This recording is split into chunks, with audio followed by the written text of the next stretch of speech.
start off with, we're going to hear from Ailey Dixon. Ailey is Engender's Policy and Parliamentary Manager, leading on parliamentary engagements with MSPs, MPs, and through parliamentary bodies, committees, and groups. Ailey currently undertakes policy work on women's use of public space and the planning system, social security and financial security, women's health and reproductive rights, and was leading around a project that Engender ran on COVID-19. Next up, we'll hear from Marouk Shirkat. Marouk has been the Development Officer at Amana Muslim Women's Resource Centre for the last 5 years. She's currently working on improving the levels of understanding around equalities and inclusion practice across all sectors, but especially looking at gender, race and religion. And then finally, we'll hear from Emma Congreve. Emma is a Knowledge and Exchange Fellow at the Fraser of Allender Institute and leading the Institute's work on poverty and inequality and inclusive growth. Emma is an experienced economist and has previously held roles as Senior Economist at the Joseph Rowntree Foundation and Economic Advisor with the Scottish Government. So I will hand over to Ailey to kick the conversation off. Thanks, Sarah. Can I just double check? I forgot to ask in advance. How long are you actually wanting me to speak for?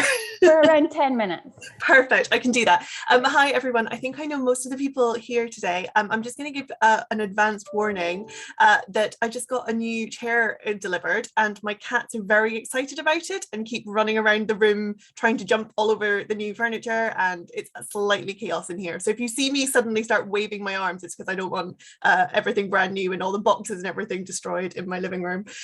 So thanks for that. Just still working from home, aren't we? I've just been asked to give a bit of an overview based on our COVID-19 work about the kind of issues that we have discovered that women are raising and the different themes that have emerged through the stories that individual women have told us, but also as part of our engagement with the different COVID-19 recovery processes. So going back to the kind of March 2020, when we first all started thinking seriously about how the pandemic was going to change the way we were working, and we didn't at that point know for how long, we at Engender very quickly foresaw the impact that the pandemic was likely to have on women.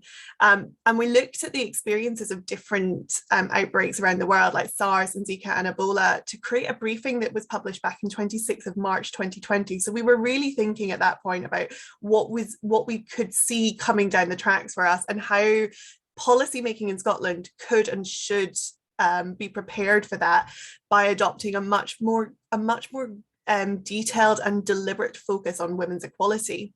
And what we saw looking at the evidence from previous pandemics was that gender equality measures and action plans were all vital components of effective responses, and that women's inequality in different spaces exacerbated vulnerability to not only catching the virus, but also the social and economic burdens of the collective response. And I think what we can see is that those concerns track almost exactly with what has happened over the course of this pandemic. It's no surprise to anybody who does any work around women's equality. So we made warnings about the lack of women in leadership, the way women would be impacted by the virus differently to men, being more likely to catch it as they travelled from home to school when the rest of us were shut down, or more likely to be working in sectors as key workers on the front line of the pandemic. As a result, often they were more likely to develop long COVID after infection. Women's healthcare services, especially relating to pregnancy and fertility services, have faced enormous barriers, and some services however have adapted for the better, like remote access to abortion medical care. So however, we know, we know that sectors where women's employment is concentrated, such as hospitality and tourism, retail, cleaning, childcare, have all been hit worse by restrictions, and women of colour and young women have been especially impacted as they're more likely to be concentrated in these sectors in low pay and precarious work. Polling that Engender and Close the Gap did over the last year found that young women were 7 percentage points more likely than male counterparts to say that their financial situation had worsened since the start of the pandemic. Disabled young women were 20% more likely than non-disabled young women to say that their financial situation had worsened. 62% of young women said that their mental health had worsened since the start of the outbreak. That was higher than young men, but that was still high at 55%. Over 1/3 of young women, so 36%, said that they were now less optimistic about the future than they had been before the pandemic. And 39% of young BME women believed that they would come out of the pandemic in more debt than before. And that's just a flavour of the different results that we got through that programme of polling, and all of the briefing papers we published about the polling results are available on our website. There have been other examples around domestic violence against women that I think are really important to mention here. The Scottish Government did make additional funding available to Violence Against Women's services, but we know that the sustained periods of restrictions exacerbated women's experiences of domestic abuse and effectively isolated them with perpetrators, which had an impact on referral rates across different support and advocacy services. Demand for refuge accommodation fluctuated significantly, and all of these organisations had difficulties or many of these organisations had difficulties in securing key worker status for their workforce, which had placed additional pressures on capacity for the services to deliver support for victim survivors. Other organisations working directly in violence against women have really done a lot of work to highlight the impact of the access to justice barriers that have been put in place as a result of the pandemic. The Scottish Courts and Tribunal Services even prior to the pandemic was reporting that there was a procedural delay on cases of up to 2 years, and that is now estimated that has now resulted in an estimated backlog of about 50,000 trials because of the service having to because of the court service having to put restrictions on jury trials, which have now recommenced, but that will take a very, very long time to come back to normal, and normal was not working for women in the first place.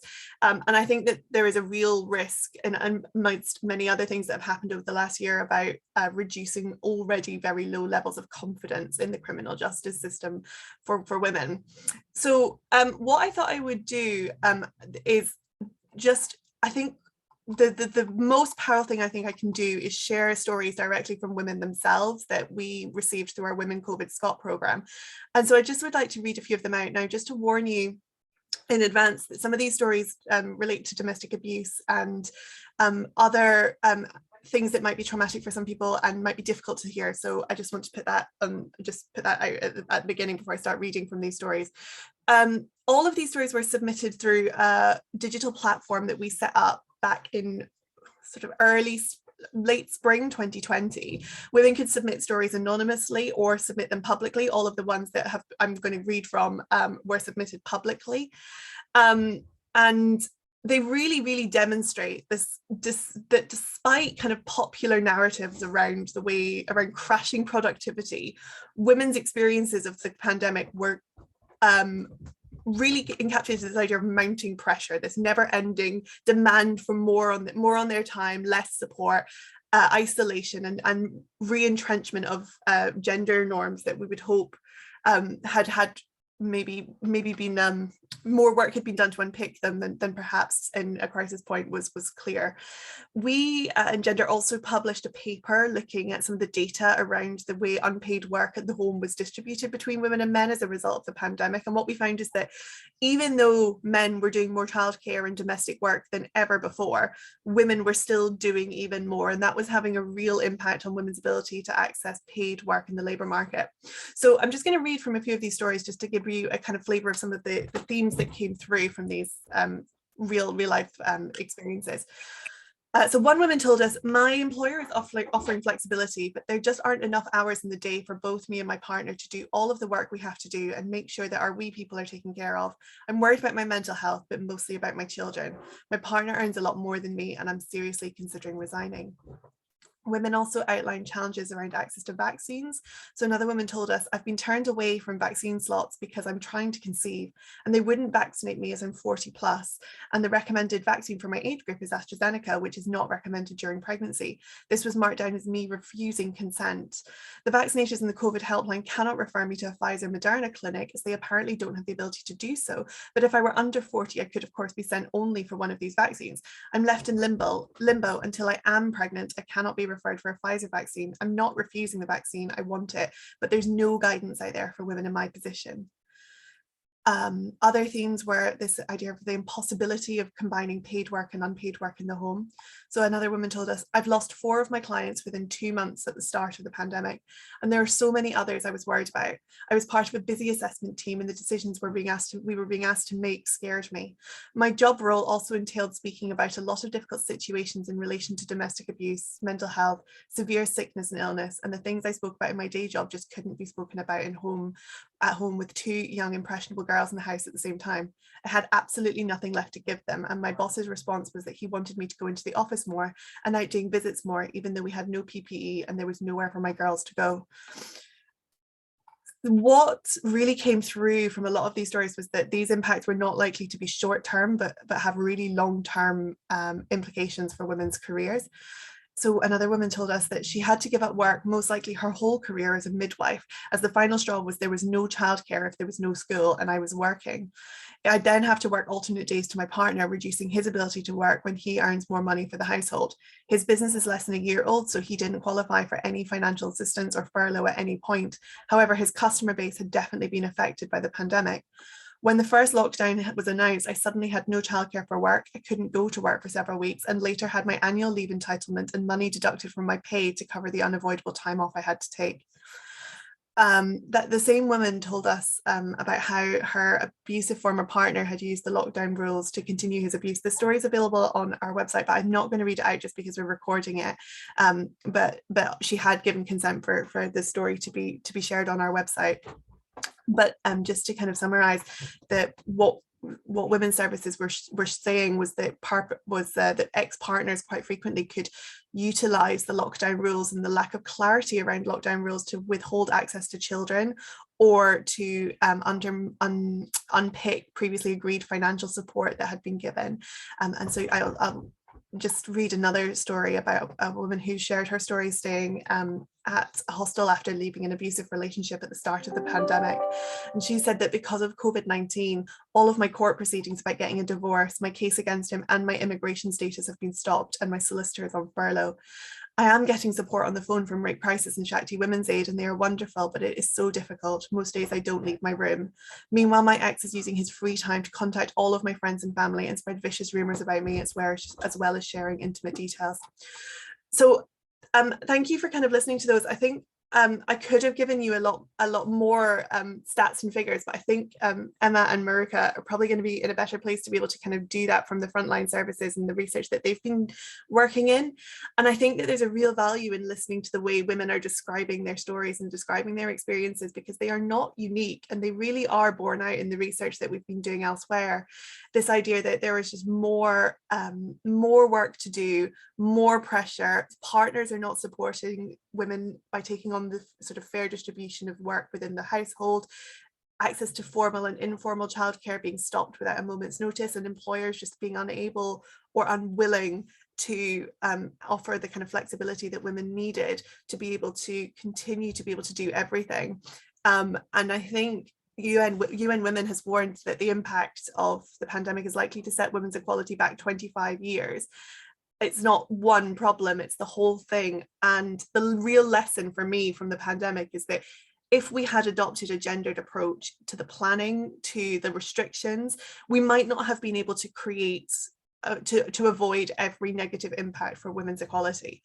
But we could have mitigated the negative health, economic, social consequences of the pandemic for women by taking into account the relative position between women and men and how women's daily life is inflected by gender inequality. So women's likelihood of providing care to children, disabled people, older people, women being more likely to work in low pay and precarious work, women's experiences of men's violence, and women being less likely to be in leadership roles. I know that in Scotland, we obviously had, particularly at the start of the pandemic, we had a First Minister and a Chief Medical Officer that were women and who were kind of visible. But if you think back to UK government, all we saw for months on end in those briefings was man after man after man making decisions about how restrictions should apply to all of us. And I think there is a real lesson to learn about having women around the table and how that might have changed some of the approaches, but I don't think it's the silver bullet. I think that what we have also seen is just the complete failure of public bodies to use the powers and responsibilities that they have already in place to undertake around gender mainstreaming. So I've definitely gone over time there, I'm sorry, but I will stop there, and I will happily answer any questions, or if anyone would like to, I think someone's put the link to the stories in the chat, so if anyone would like to kind of have a look at those later or submit their own, it's still available for the foreseeable future. Thanks. Thanks, Ailey, and we'll come back for questions after we've heard from all the speakers, so please feel free to think of your questions or put them in the chat as we're going along. But next up, we'll hear from Maruk, who's going to share with us the experiences that have been heard through Amina and the women you've been working with. Over to you. Thanks, Sarah, and thanks, Ailey, for starting us off and giving us such a good foundation of like the bigger picture of what's been happening for women in Scotland, but also more broadly as well across the UK. I think from my position, I'm a part of the helpline team at Amina, and we've brought in quite a few new services just because of lockdown, because of the pandemic, and we've adapted a lot of what we do to the needs of the women that we've been supporting. So I suppose my perspective is going to come a little bit more from what kind of gaps we've been plugging when it comes to local authority support, what kinds of trends we've noticed in what women need versus what women may be offered. And some of the more serious consequences of what we've been able to see in the sense of COVID has impacted a lot of people, all of us, and the system in general, and it's also shown a lot of the cracks. So what do those cracks look like, and where do we need to be propping up society as a whole in general to increase its resilience across time? I mean, I'm really hoping nothing like this ever happens again, but were it to, there are a lot of things I think that we need to draw attention to, as lots of people have said as we've gone along. So as a helpline service, we originally had more of a function of listening ear and signposting. And as we've gone into our new funding with the Equality and Human Rights Commission, but even before that, when we went into this pandemic, we had to shift a lot of what we did to remote working. So a lot of our awareness raising of who we are and what we do had to go online, as did a lot of organizations. And that posed a lot of challenges for us and for the women that we work with, as well as all of the benefits that come with it. But I suppose one of the salient things that we can point out that we maybe do already know is that digital literacy and access to digital devices was low, and there was some funding for us to start sharing that amongst communities of vulnerability who may need them, but definitely not enough. And fast forward to the future, and now we have our census that's coming out, which is digitized also. It's going to be a similar problem. So for us as a community organization, we're now looking at have our service users got access to enough information and enough resources to be able to fill in a census that could in future dictate how the local authority is doing its spending, showing statistics of people who are vulnerable and who may be unseen otherwise, people who solely rely on support services to exist. And we know that from the beginning of the pandemic, when Glasgow City Council was giving out its funding, its agenda was then very much on food and poverty alleviation. And there's no criticism necessarily for doing that. It was a decision that was made at the time. But what we did see is that hundreds of other organizations who had applied for funding for social support, for access to services that may be a person's only means of social integration and understanding how the system works, that was withdrawn. So now that those organizations are still needing to be funded, how do we put that kind of support in place for people? And the effects of not having that integrated support, of having people who know who you are, who see you regularly, even if you live by yourself, who may be like your Glasgow Disability Alliance, who may be your Amina WRC, who may be your Youth and Community Support Agency, YCSA, and Pollock Shields. All of these different places allowed for a person to have an entry point into the system, essentially, and not fall through cracks.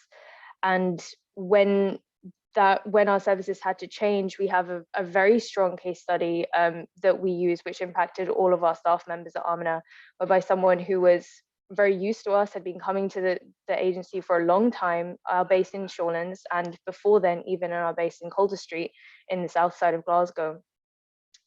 She was well known to us. She spoke to us. We helped her out with lots of different things all the time, but she also used our space as a space to stop. She was an elderly woman. disabled in some physical ways, which made it difficult for her to be mobile for long periods of time. So she would come and sit, basically. And she was still part of our befriending list. She was still being supported remotely by us during the pandemic, but it took at least a year and a half for us to realize that there was some lack of connection there. And we only knew what situation she was actually in when we got a call from somebody who was doing food delivery parcels to her from Glasgow Central Mosque, that her flat was in such a bad state that she didn't know who to ask for help. She hadn't seen her neighbors for such a long time. She didn't know, her family wasn't here. They couldn't get to the country. They were living elsewhere. She had so many different medical issues. She couldn't explain to people because there was a language barrier. And we had to support her at that point then when she was in crisis. But just because she hadn't been able to wander around where she lived and have people see her like they normally would, no one was able to pick up on the fact that she did need help and she wasn't able to ask for it. And it did really worry us in terms of like how many people are in that situation with compounded vulnerabilities of language, of medical histories, of being isolated, that they aren't able to come out of and seek support. On top of knowing some of these people who finally were able to access our service, we did actively ask. So all of our service users and all the people that we did have the GDPR consent to actually reach out to, we called and we tried to see if there was anything that they needed from us. So hundreds of calls were made by Omna staff members to our previous service users. And it kind of helped us to get a map together of what was happening for different people. And we're pulling that together as research just now. It's not available yet, but we are able to lean in terms of research on other reports that we were part of during that time, like one that was done through Glasgow University and others by the University of West of Scotland, and things particularly on carers and people of vulnerable groups. So hopefully we can add to that over time. But we were seeing a lot of the impacts of social isolation. People who were internally displaced in the country, people who maybe couldn't afford rents for their businesses anymore and were then having to relocate elsewhere. And if people within that family system, as Ailey had mentioned, were pregnant or were taking on caring responsibilities or were generally housebound, maybe weren't working anymore, then their social support system was essentially gone apart from Zoom, because there was no one around them that they knew. They'd now moved to somewhere else. So aside from the problems that a lot more people may have been more conscious of in terms of migrant communities that have come from elsewhere, we're also talking about internal displacements and what that means across council areas, and support that may need to be provided for people moving from urban settings to a more rural setting. We had a lot of conversations around perinatal mental health. So people who were in pregnancy to their first year of having a child, and their experiences of the NHS, some of which were absolutely fantastic, as we would expect, and then also some which were a lot poorer. And a lot of those stresses were coming from not really being able to spend enough time with their physicians, not really being seen as a person sometimes. And I think what we're getting kind of consistently is that the new kind of triage system that they have at local GP practices and things, when you have a receptionist who now is in a position to be able to ask you, what are you calling for? Should I put you through to a doctor? Those kinds of things have stopped people from accessing services which they really should be able to access, or have put in an extra barrier for them. Whether or not the receptionists are allowed to have as much information as they might get from a person that the person calling might not know, or be aware of what they should tell someone and what they don't have to tell someone as well. So there's a little bit of an invasion of privacy issue there that we felt with people too. But also the shortage on staffing as well meant that women who had experienced FGM, or were asylum seeking women, for example, speaking to us, she had a young child who's very overactive. In her words, she was very active, and he wasn't able to stay in nursery and things like that. She was looking after him, but she also had experienced FGM, and she was looking for particular health support. And so there were lots of different supports in place which she needed and didn't know who to ask of, because if she went to one service, they wouldn't be able to give her all the answers that she needs. And that's, I guess, what I mean by seeing someone as a whole person, that there's so many different things that your health or your status as a mother or a single person or a married person, etc., would have an impact on in the rest of your life as well. And so being able to come to a support agency like Amina, who does have lots of different strands of the work that we do, enabled her to get information, or at least of where she could ask and where she could go in one go. But where that isn't available, then you have people trying to go from one place to another, and very bad communication and linkage, even between different departments within the council family. So being able to actually have some kind of liaison officer between the different departments who has some understanding of a holistic approach or a person-centered approach, I think is really vital.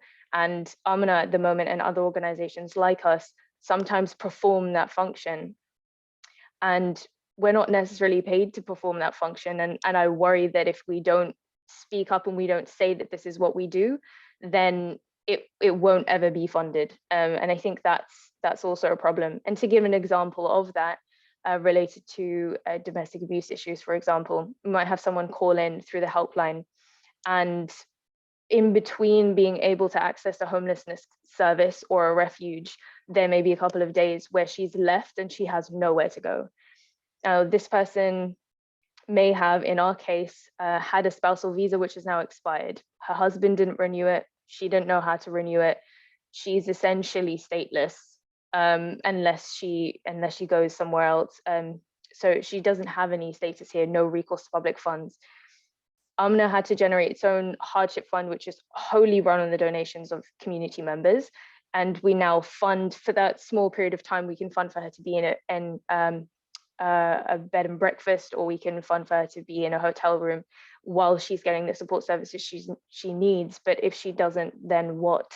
So it kind of it forces people to stay in the situations that they're in for a longer period of time, increasing risk to them. And if there was ever knowledge that they were going to try and leave and then they were forced to turn around and go back, there's even less of a chance, as we all know, that they would be able to leave again. So those gaps in services are something that we're having to plug at the moment with our hardship fund, which has had a recipient, I think 93 recipients as the last count. But we also have 115 who had access to financial advocacy services, which are sometimes related to our hardship fund as well, around benefits, universal credit, having access, not having access, who has access to it, whose accounts are going into, financial abuse. All of that was part and parcel of it, and some of the gaps that we're having to continue to hold up as our other organizations.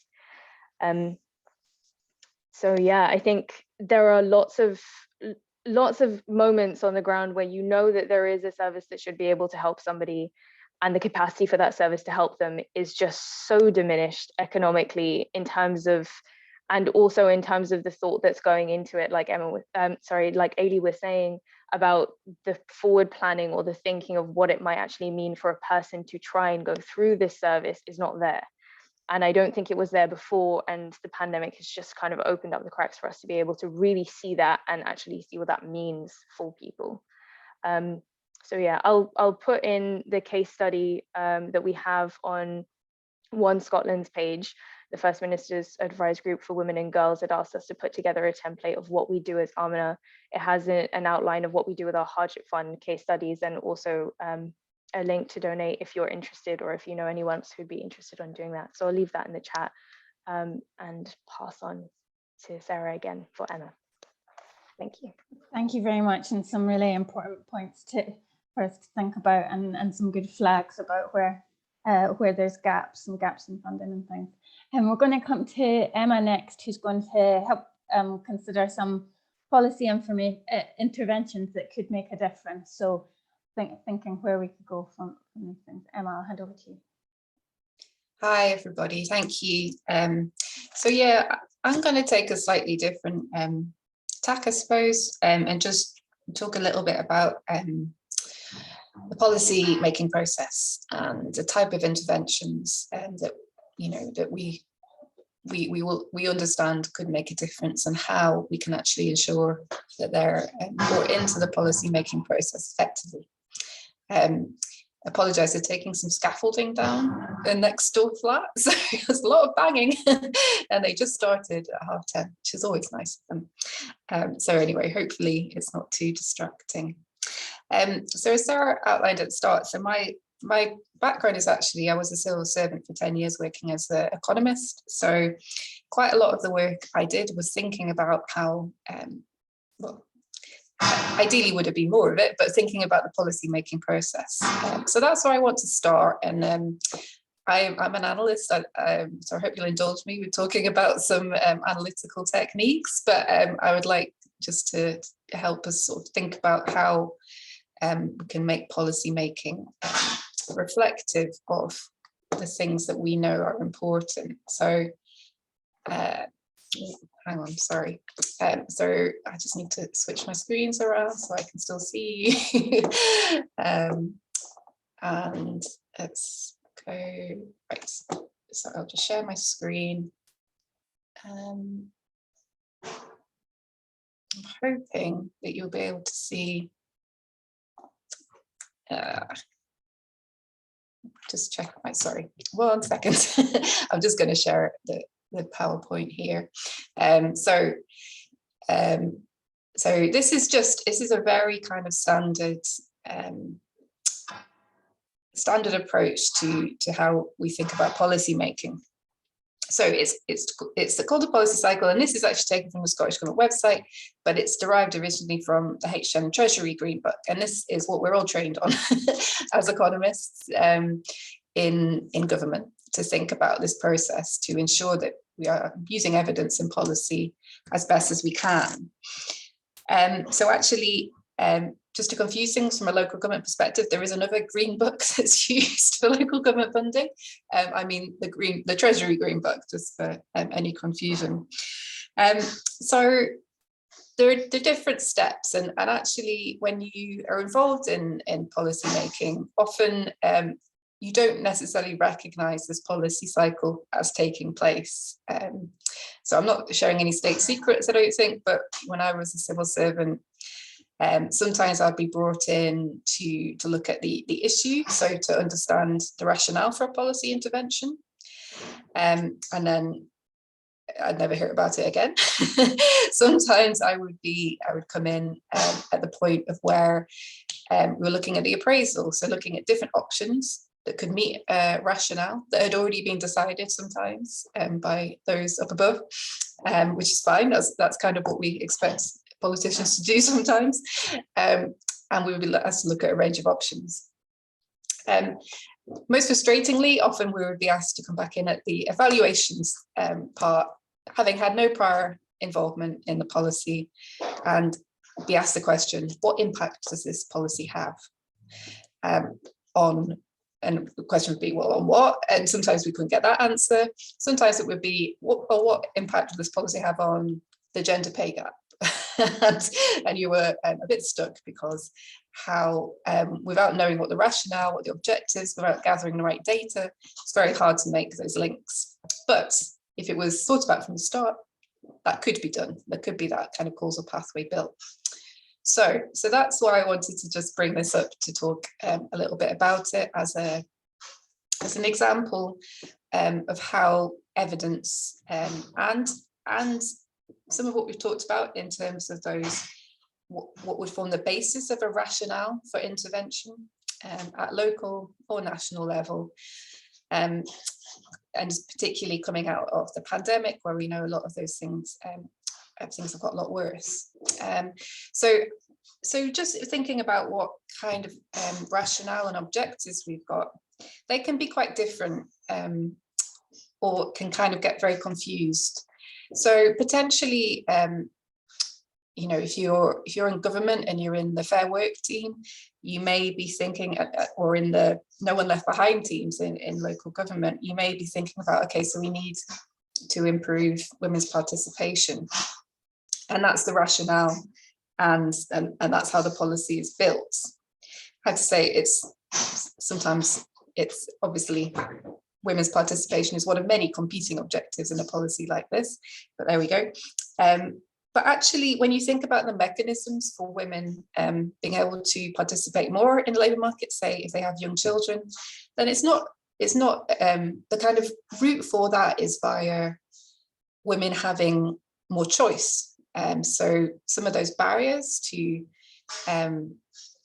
being able to work, such as caring responsibilities for young children, that's a barrier, but it's not necessarily the only barrier. But say that's what we want to think about. So actually, the rationale is that women don't have choice in terms of what they are, what they do when their children are young.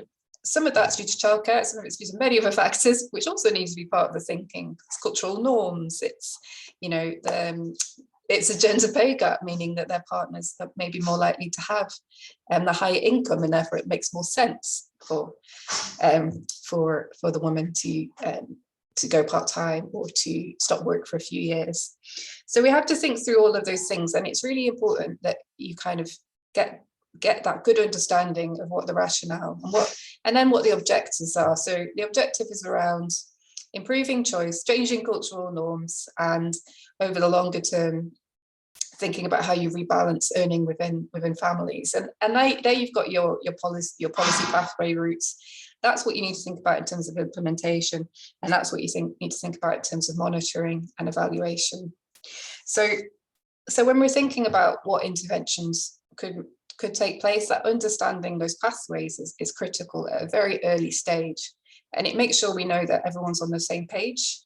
I know, just talking about the childcare example, I know when the 30 hours was first being looked at, there was a lot of confusion actually of what the purpose of it was, whether it was for child outcomes or whether it was for parental employment or whether it was for both. You got a different answer depending on who was talking about it. So you have to be very clear. So if you're prioritizing child development, that might not necessarily have a maximum impact on parental so maternal employment. If you did it a slightly different way, you might get more impact on that side. So that's the key thing. And then my pet hate of policy making in Scotland is what happens at the other end, the evaluation side, and the fact that it's not built in from the beginning, and it's very hard to understand when interventions are brought in what the impact of those will be, what the expected impact will be, and then what the impact actually is. And we're thinking about this, with there's a big move now to local employability for no one left behind. Got things like the National Care Service that will be thinking about a lot around carers. We've got a lot going on there.